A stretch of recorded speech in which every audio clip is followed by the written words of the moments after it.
ಏನೇ ಐಸು ಹೊಸದ್ಕೆ ತಾವ ಚಂದಾಗ ಸೇವೆ ಮಾಡಿಸ್ಕೋತಾ ಇದೆಯಾ? ಯಾಕೆ ನಿಂಗ್ ಹೊಟ್ಟೆ ಉರಿನೇ? ಗ್ರೀಸ್ಮನ್ ಕೈಲಿ ಜಾದು ಐತೆ, ಏನ್ ಚಂದಾಗ ಮಸಾಜ್ ಮಾಡ್ಸೋಳ್ ಗೊತ್ತಾ? ಓ ನನ್ ಗ್ರೀಸು ಅಂದ್ರೆ ಒಂಥರ ಜಾದುನೆಯ.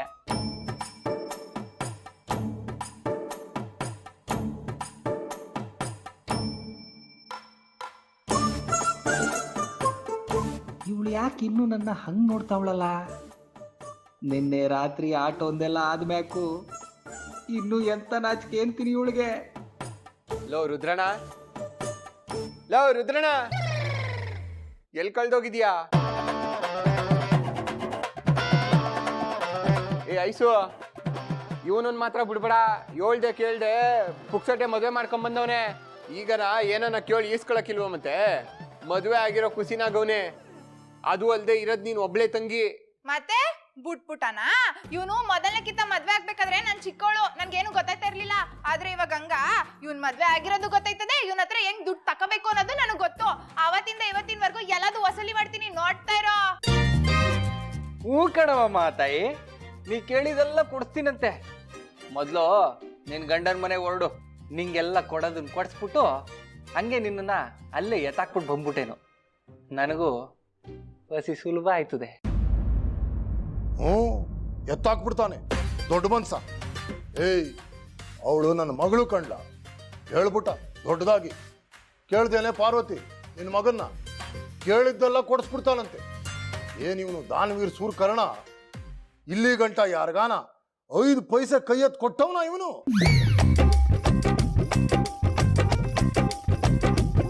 ದಾರಿಲ್ ಹೋಯ್ತಾ ₹1 ಕಾಯಿ ನೋಡಿದ್ರು ತಟ್ಟಂತ ಎತ್ತಿ ಜೇಬ್ಗೆ ಹಾಕೊಳ್ಳೋ ಜುಗ್ ನನ್ನ ಮಗ ಇವನು.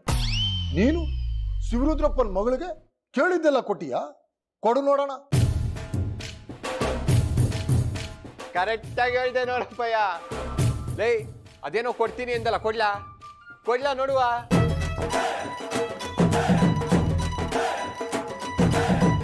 ಇವತ್ ನಂಗೆ ನಮ್ಮನೆ ಮನೆ ಅನಿಸ್ತೈತೆ. ಮನೆ ಅಂತ ಹೇಳಿದ್ರೆ ಹಿಂಗೇನಿಯ ಖುಷಿ ಖುಷಿಯಾಗಿರ್ಬೇಕು. ನಮ್ ಗ್ರೀಸ್ಮು ಬಂದ್ಮೇಲೆ ನಮ್ಮ ಮನೆಗೊಂದು ಕಳೆ ಬಂದ್ಬಿಡ್ತು. ಗ್ರೀಸ್ಮು ಏನ್ ಗೊತ್ತಾ, ಇದನ್ನೆಲ್ಲ ನೋಡ್ತಾ ಇದ್ರೆ ನನಗೂ ನಾನ್ ಮದ್ವೆ ಆಗಿರೋ ದಿನ ಗೆಪ್ತಿ ಬಂದ್ಬಿಡ್ತು. ನಾನು ಹಂಗೆಯ ಗಂಡನ ಮನೇಲಿ ಖುಷಿ ಖುಷಿಯಾಗಿರ್ತಿದ್ದೆ. ಏಯ್ ಹುಲಿ ಬೇಡ, ಸೊಸೇಂದ್ರ ಬಂದವ್ರೆ.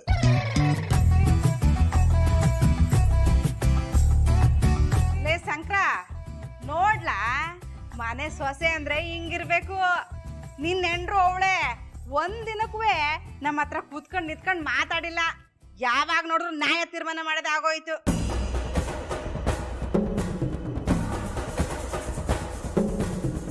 ಸುನಂದ, ಬಾರವೈಲಿ. ಅಯ್ಯೋ ಅಯ್ಯೋ ಅಯ್ಯೋ ಅಯ್ಯೋ ಅಯ್ಯೋ, ಯಾಕವ ಏನಾಯ್ತು? ಈಟ್ ಮೇಲೆ ನಡ್ಕ ಬರ್ತಾ ಇದೆಯೇ? ಆಕಾಶನೇ ತಲೆ ಮೇಲೆ ಹೊತ್ಕೊಂಡ್ ಬಂದಂಗೆ. ಏನಾಯ್ತಂತದ್ದು?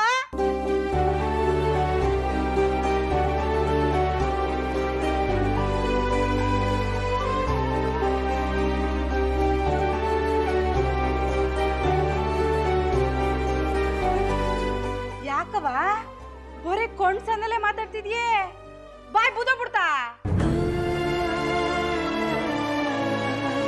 ಬಾಯ್ ಬಿಟ್ಟು ಮಾತಾಡ್ತಾನೆ ಗೊತ್ತಾಗೋದು ನಂಗೆ ಗೊತ್ತಾಗ್ಬಿಡುತ್ತಾನೆ ಭಾಗವಂತೆ. ಅದು ಅತ್ತವ, ಅದು ಏನಂದ್ರೆ ಯಾಕೋ ಸಾನೆ ಸುಸ್ತಾಯ್ತದೆ, ಜ್ವರ ಬಂದಂಗೆ ಆಯ್ತದೆ. ಓ, ಸಾನ ಕೆಲಸ ನೋಡ್ಬಿಟ್ರೆ ನಿಂಗೆ ಜ್ವರನೂ ಬರ್ತದೆ, ನೆಗಡಿನೂ ಆಯ್ತದೆ ಅಲ್ವೇ?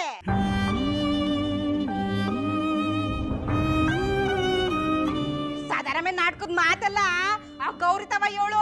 ಅವಳಾದ್ರು ಪಾಪ ಅಕ್ಕ ಅಂತ ಹೇಳಿ ಕೊನಿಕರ ತೋರ್ಸಳು. ನಂತವ ಇಟ್ಕೊಬೇಡ, ಹೋಗ್ ಕೆಲಸ ನೋಡು ಹೋಗಿ.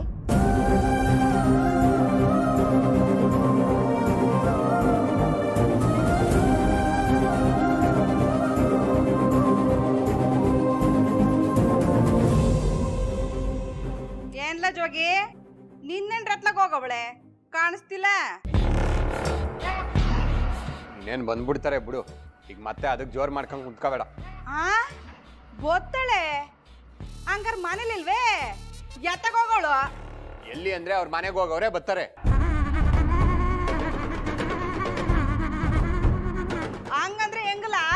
ಪುಸುಕ್ ಪುಸುಕ್ ಅಂತ ತವ್ರ ಮನೆಗೆ ಹೋಯ್ತಾ ಇದ್ರೆ ಗಂಡನ ಮನೆ ಯಾವತ್ತೂ ಸ್ವಂತದ ಹಾಕಿಲ್ಲ.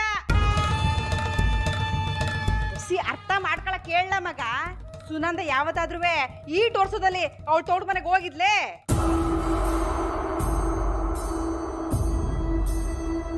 ನಮ್ ಗ್ರೀಸ್ಮಿನ್ ನೋಡು, ಸೊಸೆ ಅಂದ್ರೆ ಹೆಂಗಿರ್ಬೇಕು ಅಂತ ನಾನು ಅನ್ಕೊಂಡಿದ್ನೋ ಹಂಗೆ ಅವಳೆ.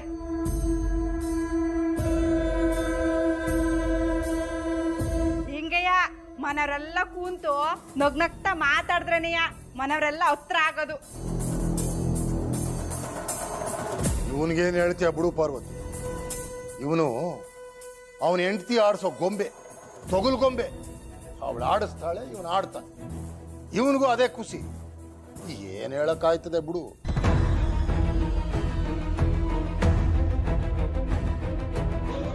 ನೋಡ್ಲಾ ಶಂಕರ, ನಿನ್ನ ಹೆಂಡ್ರಿ ತಂಗಿ ಅವಳು.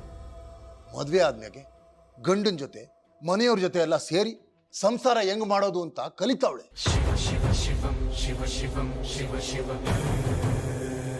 ನಿನ್ನೆಂಡ್ರು ಅವಳೆ. ಹೊಸಿ ಅರ್ಥ ಮಾಡ್ಕೋ ಶಂಕರ. ಇಲ್ದೆ ಆದ್ರೆ ಯಾವ ನಾಯಿನೂ ಮೂಸಕ್ಕಿಲ್ಲ, ಹಂಗಾಗ್ಬಿಡ್ತೀಯ.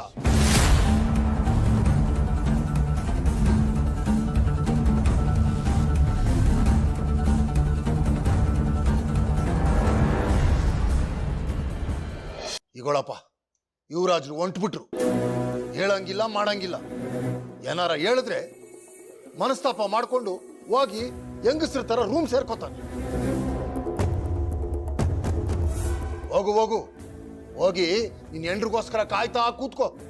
ಅಟ್ಟಯ್ಯ ನೀ ಮಾಡೋದು.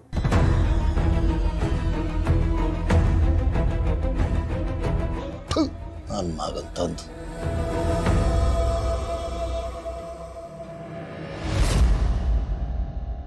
ಏನೋ ಅಮ್ಮ, ನನಗೊಂದು ಅರ್ಥ ಆಗ್ತಾ ಇಲ್ಲ. ಊರ್ನವ್ರ ಮಕ್ಕಳಿಗೆಲ್ಲ ಪಾಠ ಹೇಳ್ಕೊಡೋ ಮೇಷ್ಟ್ರು ನಾನು. ಇವತ್ತು ನಾನೇ ಉತ್ತರನೇ ಸಿಗದಿರೋ ಪ್ರಶ್ನೆಯಲ್ಲಿ ಸಿಕ್ಕು ಹಾಕೊಂಡು ಒದ್ದಾಡ್ತಾ ಇದ್ದೀನಿ. ಇದೆಲ್ಲ ಯಾಕೆ ಆಗ್ತಾ ಇದೆ, ಹೇಗಾಗ್ತಾ ಇದೆ ಒಂದು ಗೊತ್ತಾಗ್ತಾ ಇಲ್ಲ.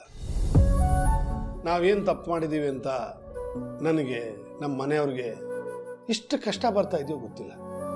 ನಮ್ಮ ಜೀವನ ಸರಿನೇ ಹೋಗಲ್ವೇನೋ, ಮುಂಕಾಗ್ಬಿಡುತ್ತೇನೋ ಅಂತ ಅನ್ಸಕ್ ಶುರು ಆಗಿದೆ ಅಮ್ಮ. ಹೀಗೆ ಧೈರ್ಯ ಗೆಟ್ರೆ ಹೇಗೋ ಶೀನಿ, ನೀನು ಹೀಗೆ ಮಾತಾಡ್ತೀಯ ಅಂತ ನಾನು ಅನ್ಕೊಂಡಿರ್ಲಿಲ್ಲ. ಅಷ್ಟು ಸುಲಭವಾಗಿ ಸೋಲ ಒಪ್ಕೋಬಾರ್ದು. ಸುತ್ತ ಸೋಲೆ ಸುತ್ತಕೊಂಡಿರುವಾಗ ಸೋಲನ್ನು ಒಪ್ಕೋಬಾರ್ದು ಅಂತಿದೆಯಲ್ಲಮ್ಮ.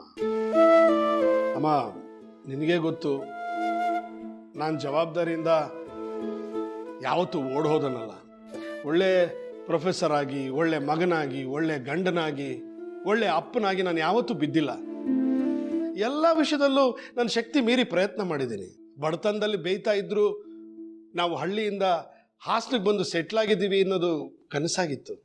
ಆವತ್ತು ಬರೀ ಜೇಬ್ನಲ್ಲಿ, ಬರೀ ಕಾಲ್ನಲ್ಲಿ ಹಾಸನದ ಬಸ್ ಸ್ಟಾಪಲ್ಲಿ ನಿಂತಿದ್ದಲ್ಲ.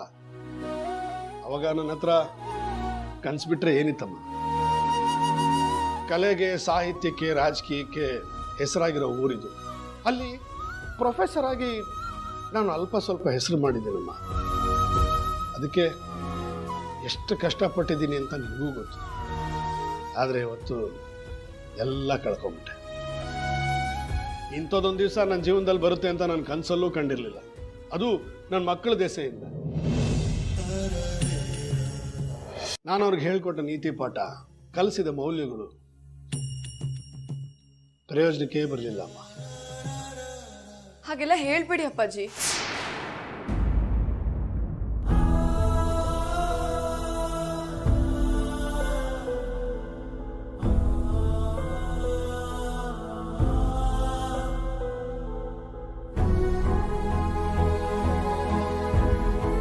ಪ್ಲೀಸ್ ಅಪ್ಪಾಜಿ, ಹಾಗೆಲ್ಲ ಹೇಳ್ಬೇಡಿ.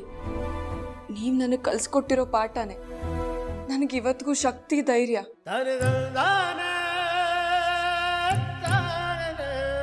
ಅವತ್ತು ಮದುವೆ ಮನೆಯಲ್ಲಿ ಎಲ್ಲರ ಮುಂದೆ ನಿಂತ್ಕೊಂಡು ನಾನು ಆ ಪರಿಚಯ ಸತ್ಯನ ಹೇಳೋಕ್ಕಾಗಿದ್ದು ಕೂಡ ನೀವು ನನಗೆ ಕೊಟ್ಟಿದ್ದ ಅದೇ ಧೈರ್ಯದಿಂದ ಅಪ್ಪಾಜಿ. ಸರಿಗೂ ತಪ್ಪಿಗೂ ಮಧ್ಯೆ ಇರೋದು ಒಂದು ಸಣ್ಣ ಗೆರೆ, ಆದರೂ ಅದನ್ನು ಕೂಡ ದಾಟಬಾರ್ದು ಅಂತ ನೀವು ಹೇಳ್ಕೊಟ್ಟಿದ್ದಕ್ಕೇನೆ ನಾನವತ್ತು ಪರಿಣಾಮ ಏನಾಗುತ್ತೆ ಅಂತ ಯೋಚನೆ ಕೂಡ ಮಾಡಿದೆ ಆ ಮದುವೆ ನಾನು ನಿಲ್ಲಿಸಿದ್ದು. ಆದರೆ ಅದರಿಂದ ಹೀಗೆಲ್ಲ ಆಗುತ್ತೆ ಅಂತ ನಾನು ಅನ್ಕೊಂಡೇ ಇರಲಿಲ್ಲ ಅಪ್ಪಾಜಿ. ಗೌರಿ